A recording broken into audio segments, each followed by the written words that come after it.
Kaixo, ongi etorria, logaritmoaren definizioa eta bere propietateak ikusi ondoren, orain praktika pixka bat egin behar dugu.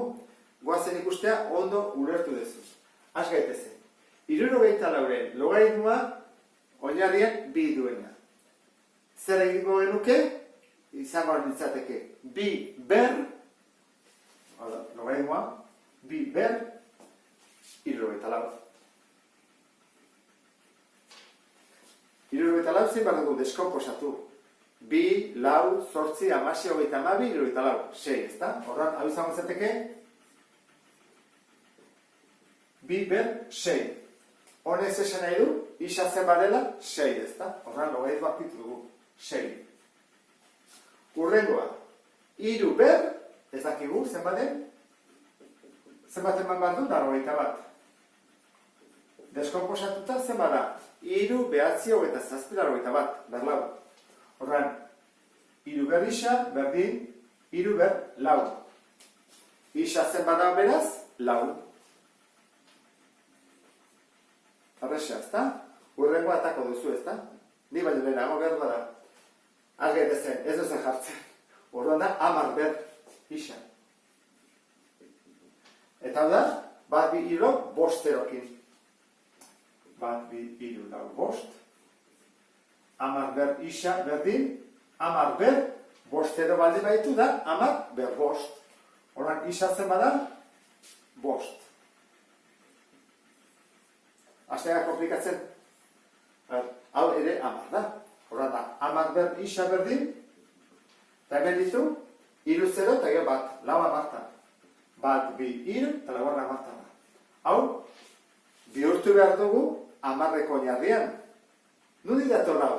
Badakizu, datorrela uste du bintzat, horrela, ezta? Bat zati, zerekin, zenbat zerokin.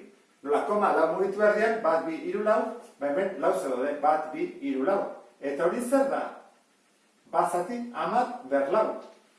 Nahiz dugu, bukatu, zau, eraman barko dugu, zenbakitzailera.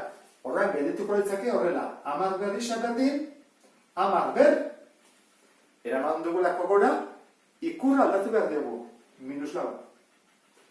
Horregatik, isak balio du minus lau. Eta logaritmoa ikusi duzu bezala, minus izan daiteke, plus edo minus. Urrengoa, periodikoa. Hemen arazotxo bat egin gaude. Bueno, guazen ikustea. 3 ber, isa, ez dakiguna zenbaren, eta tatzen zegu, 0,1 periodikoa. Hau guazen konpuntzea. Gogoratzen zen nola pasatzen den zatiki moduan? Bai, ez da? Bueno, egiten da, nola periodikoa den, ez hemen bezala, jarretzen da behar, behatziko bat. Periodo batuan, zifra bat agolako. Eta goian egiten da, zenbaki guztia hartu, osoik, bat.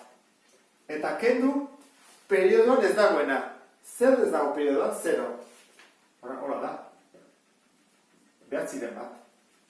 Bueno, bagoazen ikustea. Hau, deskomposatin barkoa nuke, 3 ber 2. Jarraitu moten hemen, 3 ber isa, berdin. Hau, pasabat dugu, gorutz, zenbakitzailera, ezta? Plus da, oran gora, minus. 3 ber, minus 2. Zenbada isa, minus 2. Eta azkena, 10 ber, zerbait, eman bat du, minus 1.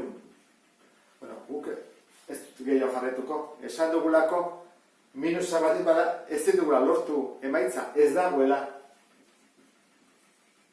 Berdin da, zezemakikin berretu, 10 ber zerbait, atako da beti positiboa, ez du negatiboa izan. Bueno, honekin ulertu duzulakoa, beste bat arte. Agur?